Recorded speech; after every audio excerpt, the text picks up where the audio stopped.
हमारा आज एक और विषय था जो हमने 1,20,000 HKRN के जो कर्मचारी थे उनको सुरक्षित करने का काम किया था। और लगातार हमारे पास कुछ लोग और आ रहे थे क्योंकि उसके अंदर 50,000 की कैप लगाई थी। उसके अंदर कोई किसी की जो सैलरी 53,000 कुछ थी, 57,000 कुछ थी, ऐसे काफी वर्ग आ रहे थे। हमने ये उसी में ही पीछे निर्णय ले लिया था कि इनको भी कुछ न कुछ इसके अंदर सुधार किया जाए, क्योंकि आज कैबिनेट के अंदर आना था ये विषय। ये कैबिनेट के अंदर आया है कि ऐसे 50,000 से कम वेतन लेने वाले अनुबंधित कर्मचारियों की सेवाओं को सुरक्षित करने का फैसला वो पीछे लिया गया था। आज यह फैसला लिया गया है कि उच्चतर शिक्षा विभाग के एक्सटेंशन जो लेक्चरर हैं, इंजीनियरिंग कॉलेज व पॉलिटेक्निकल की गेस्ट फैकल्टी को भी इसमें कवर किया जाएगा। इनका केस चुनाव आयोग को अनुमति के लिए भेजा गया है। चुनाव आयोग को भेजा है कि हमने इनको, जो हमारे एक्सटेंशन लेक्चरर थे, क्योंकि उनकी एक समस्या थी, हमने कहा है कि ये समस्या भी चुनाव आयोग को बतानी है, क्योंकि ये पहले से ही एजेंडा तैयार था।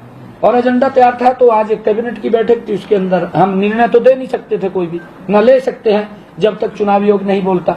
चुनाव आयोग बोलेगा तो हमने कहा है कि इसको चुनाव आयोग को भेजें। अगर वो हमें इसको, क्योंकि ये समस्या है, क्योंकि उनकी ये एक्सटेंशन लेक्चरर हैं, इंजीनियरिंग कॉलेज के हैं और पॉलिटेक्निकल गेस्ट के हैं, कि आप चुनाव आयोग को भेजें और जो भी अनुमति देगा उसके बाद उसके ऊपर हम कार्रवाई करेंगे। हम केवल चुनाव आयोग को भेज रहे हैं। चुनाव आयोग को हमने रिपोर्टें देखिए, आज उसके ऊपर देखिए, मैंने बताना तो था ना भी, क्योंकि एजेंडे में था। ये हमारे पास आया, निर्णय कोई नहीं किया, निर्णय चुनाव आयोग के ऊपर है। अगर वो निर्णय करता है तो ठीक है, नहीं तो उसके ऊपर परमिशन देगा तो लागू कर देंगे। चुनाव आयोग के ऊपर है। 50,000 से ऊपर है एक्सटेंशन लेक्चर या जो भी है। हाँ, मैंने कहा है कि इसके अंदर कुछ एक्सटेंशन इंक्रीज किया, उसके अंदर इंक्रीज किया कि हम उनको शामिल करें, ओपन करें। इसके अंदर ऐसा किया, हमने ऐसा किया।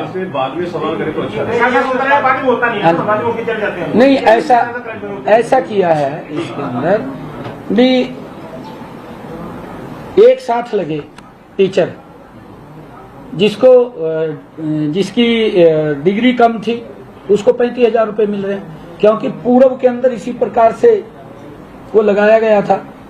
और जिनके पास PhD की डिग्री है उनको सैलरी ज्यादा मिल रही है। ये वो कह रहे कि हमारा तो कसूर नहीं है कोई, हम साथ लगे, ये तो सुरक्षित हो गए, हम सुरक्षित नहीं हुए। तो उस समस्या को, जेन्युइन समस्या थी उनकी। हाँ, ये लगभग 2,000 के करीब है, लगभग इतना का। हाँ, इतना क्या। इसके अलावा अन्य विभागों में लगे अनुबंधित कर्मचारी, जिनमें सभी तरह की रजिस्टर्ड सोसाइटियों जैसे समग्र शिक्षा परिषद, Haryana AIDS control society, NHM work education instructor, NHM work education instructor, Aarohi model school, computer professional teacher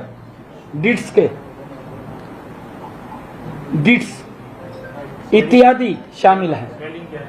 DITS डिट्स शामिल हैं तथा कई अन्य विभागों में कार्यरत फिक्स पे, जिनकी फिक्स पे थी, वाले कर्मचारी जैसे police SPO, public health term appointee, जो इस अध्यादेश में फिलहाल कवर नहीं हो रहे हैं, उन्हें इसका लाभ देने के लिए मुख्य सचिव की अध्यक्षता में एक कमेटी का गठन हमने कर दिया है कि वो उनकी सारी समस्याओं को देखेंगे और देख करके वो कमेटी रिपोर्ट देगी, उसके ऊपर फिर कैबिनेट निर्णय लेगी। अभी तो हमने ये काम किया, उनके बारे में ये विचार किया।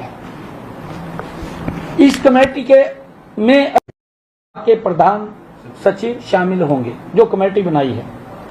ऐसे सभी केसों का अध्ययन करने के बाद यह कमेटी अपनी सिफारिश चुनाव आयोग को देगी। हाँ, वहां से अनुमति चुनाव आयोग को भेजेगी। ये सारा का सारा करने के बाद वो उन्हीं के ऊपर है जी, कमेटी बना दी।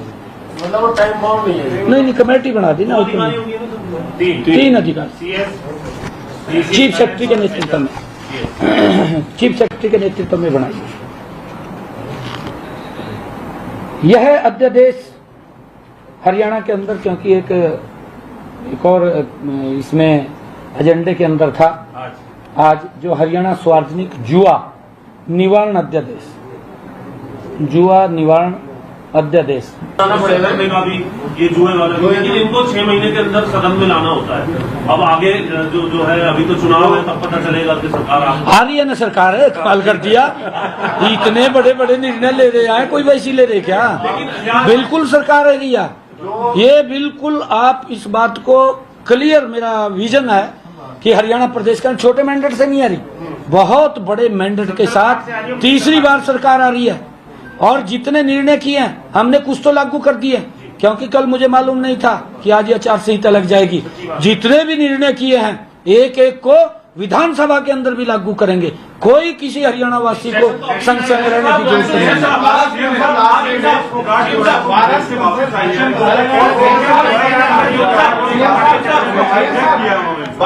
नहीं देखिए, मैं बेटी का स्वागत करता हूं, हरियाणा की धरती पे वो आई है, क्योंकि चुनाव योग हमने देखा है, ये तो मैंने बताया है, क्योंकि जब ये कैबिनेट के अंदर विषय आ रहे हैं तो मेरा बताना फर्ज है। फैसला हमने कोई नहीं लिया, नाम फैसला ले सकते हैं, फैसला चुनाव आयोग को भेजा है कि हमने कहा है कि चुनाव आयोग को भेजे, जो वो निर्णय करेगा उसको पहुंचेंगे या आपको कांग्रेस जो कच्चे कर्मचारियों को आपने जॉब सिक्योरिटी का अध्यादेश जारी कर दिया है, उनको नियुक्ति पत्र जॉब सिक्योरिटी का लेटर कब तक जारी होगा? वो हो गया ना, वो तो उसका वो भी आ गया सारा बन करके ऑर्डिनेंस। चुनाव आचार संहिता लग गई है, नहीं ऑर्डिनेंस आ गया तो 2-3 दिन पहले आ गया। 14 अगस्त को आ गया। महामहिम राज्यपाल महोदय के भी सहने से 14 अगस्त को नोटिफाई भी हो गया। आपके जो 4 अक्टूबर तक जो चुनाव आचार संहिता लग गई है, उसमें उन संबंधित विभागों के द्वारा पत्र जारी होना, उनको वो जारी होंगे नहीं होंगे? मैं क्या कह रहा हूँ जी, 4 तारीख को सरकार बनेगी तीसरी बार हरियाणा में, और भारतीय जनता पार्टी की बनेगी, और किसकी बनेगी? और 6 तारीख को हम विधानसभा बुलाएंगे, और विधानसभा बुला करके जितने काम है सब पूर्ण कर देंगे। चुनावों की घोषणा की है, और 6 तारीख को हम विधानसभा बुलाएंगे, और विधानसभा बुला करके जितने काम है सब पूर्ण कर देंगे। चुनावों की घोषणा की है।